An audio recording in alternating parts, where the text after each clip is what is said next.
ओम साई राम। चलिए मैं आज आप लोग को एक ऐसा बात बताने जा रहा हूँ कि बहुत से लोग भक्तों के साथ यह गलती होती है कि दान देने के बाद वे दान के बधाई यानी श्रेय लेने का कोशिश करते हैं कि मुझे श्रेय मिले, मुझे मेरा नाम जग जाहिर हो। और आप ऐसी गलती करते हैं तो बहुत ही गलत करते हैं। कभी भी दान देने के बाद उसका श्रेय लेने की कोशिश ना करें। अगर आप दान करते हैं तो इस हाथ से करने के बाद इस हाथ से भूल जाएं। चलिए एक प्यारी सी कहानी के माध्यम से आप लोगों को समझाता हूँ। जो मैं आपको बता रहा हूँ इस स्टोरी को आप प्रतिदिन रात को अपने घर पे सुनाएं सभी को। एक बार की बात है कि श्री कृष्ण और अर्जुन कहीं जा रहे थे। रास्ते में अर्जुन ने श्री कृष्ण से पूछा कि प्रभु एक जिज्ञासा है मेरे मन में, अगर आज्ञा हो तो पूछूं। श्री कृष्ण ने कहा तुम मुझसे बिना किसी शक के कुछ भी पूछ सकते हो।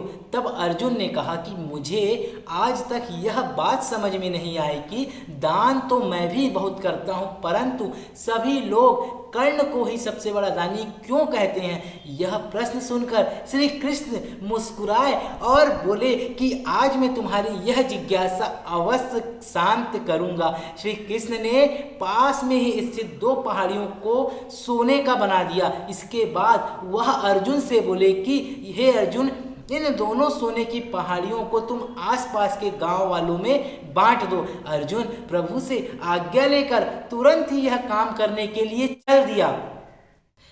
उसने सभी गांव वाले को बुलाया। उसने कहा कि वह लोग पंक्ति में बना ले। अब मैं अपना आपको सोना, मतलब उसने कहा कि आप लोग एक लाइन बना लीजिए, मैं लाइन भर आप सभी को सोना बांटूंगा। और फिर सोना बांटना शुरू कर दिया। गांव वालों ने अर्जुन की खूब जय जयकार शुरू कर दी। अर्जुन पहाड़ी से सोना तोड़ते गए और गांव वाले को देते गए। लगातार 2 दिन और 2 रातों तक अर्जुन ने सोना बांटते रहे। उनमें अब तक अहंकार आ चुका था। गांव के लोग वापस आकर दोबारा से लाइन में लगने लगे थे। अर्जुन काफी थक चुके थे। जिन सोने की पहाड़ियों से अर्जुन सोना तोड़ रहे थे उन दोनों पहाड़ियों के आकार में जरा भी कमी नहीं आई थी। उन्होंने श्री कृष्ण जी से कहा कि अब मुझसे यह काम और ना हो सकेगा, मुझे थोड़ा विश्राम चाहिए। प्रभु ने कहा कि ठीक है, तुम अब विश्राम करो। और उन्होंने कर्ण को बुला लिया। उन्होंने कर्ण से कहा कि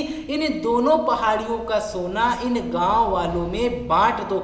कर्ण तुरंत सोना बांटने चल दिए। उन्होंने गांव वालों को बुलाया और उनसे कहा यह सोना आप लोगों का है, जिसको जितना सोना चाहिए वह यहाँ से ले जाए। ऐसा कहकर कर्ण वहां से चले गए। यह देखकर अर्जुन ने कहा कि ऐसा करने का विचार मेरे मन में क्यों नहीं आया। श्री कृष्ण द्वारा अर्जुन को दी गई शिक्षा यह थी कि इस पर श्री कृष्ण ने जवाब दिया कि तुम्हें सोने से मोह हो गया था।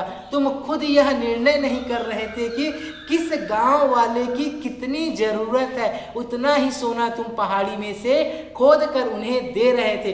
तुम में दाता होने का भाव आ गया था। दूसरी तरफ कर्ण ने ऐसा नहीं किया। वह सारा सोना गांव वालों को देकर वहां से चले गए। वह नहीं चाहते थे कि उनके सामने कोई उनकी जय जयकार करे या प्रशंसा करे। उनके पीठ पीछे भी लोग क्या कहते हैं उससे उनको कोई फर्क नहीं पड़ता। यह उस आदमी की निशानी है जिसे आत्मज्ञान हासिल हो चुका है। इस तरह श्री कृष्ण ने खूबसूरत तरीके से अर्जुन के प्रश्न का उत्तर दिया और अर्जुन को भी वह अपने प्रश्न का उत्तर मिल चुका था। कथा का सार केवल यही है कि दान देने के बदले में धन्यवाद या बधाई की उम्मीद करना ही उपहार नहीं सौदा कहलाता है। अगर आप सभी को दान के यह अर्थ समझ में आया होगा तो इस वीडियो को लाइक कर दीजिएगा, शेयर कर दीजिएगा ताकि अधिक से अधिक लोगों को दान का महत्व समझ में आ जाए। और आप सभी बने रहें साईं जीवन वाला के साथ। तब तक के लिए ओम साईं राम। वीडियो ने